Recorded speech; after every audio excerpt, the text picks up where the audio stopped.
Greetings, this is Paul the Poke from paulthepoke.com. Today's topic, birth of Jesus, region of Judah, city of Bethlehem. What we have here is a map of Israel. We have Nazareth in the north, Jerusalem in the south. The scripture reference is from Micah 5, verse 2. But as for you, Bethlehem Ephrathah, too little to be among the clans of Judah. From you one will go forth for me to be ruler in Israel. His goings forth are from long ago, from the days of eternity. Now the fulfillment of Jesus being born in Bethlehem is in Matthew 2, verse 1, part A. Now after Jesus was born in Bethlehem of Judea in the days of Herod the king.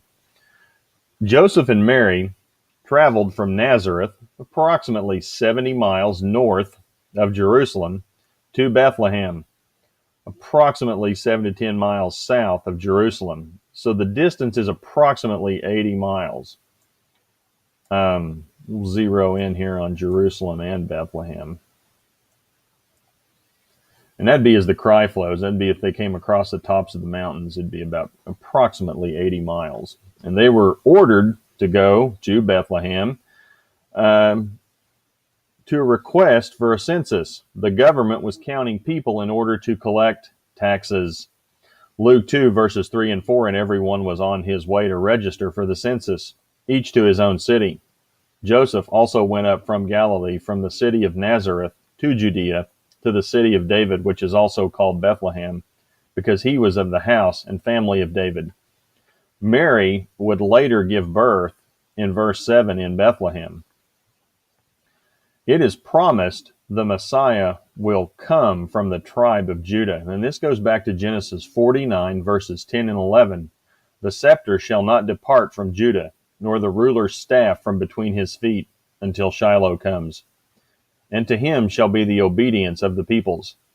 He ties his foal to the vine, and his donkey's colt to the choice vine. He washes his garments in wine, and his robes in the blood of grapes. That's clearly a reference to Jesus in Genesis 49. He rode into Jerusalem on a donkey, and because of his wine, or the cup of his wrath, spilled blood, symbolic of washing garments in white, the payment of sin.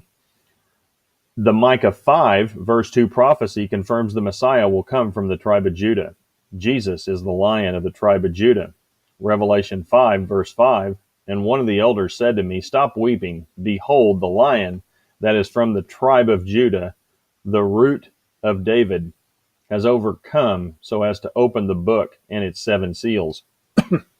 Now, David was born and raised in Bethlehem. That's in 1 Samuel 16. Bethlehem is in Judah, as confirmed by Matthew 2, verse 6.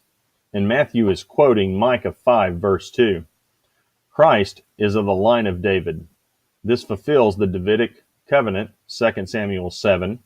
Can also be found in 1 Chronicles 17, verses 11 through 14, and also in 2 Chronicles 6, verse 16. The covenant is a promise that Israel's Messiah will come through the offspring of King David. It's also a promise that his kingdom will be eternal. The covenant is totally up to God to fulfill.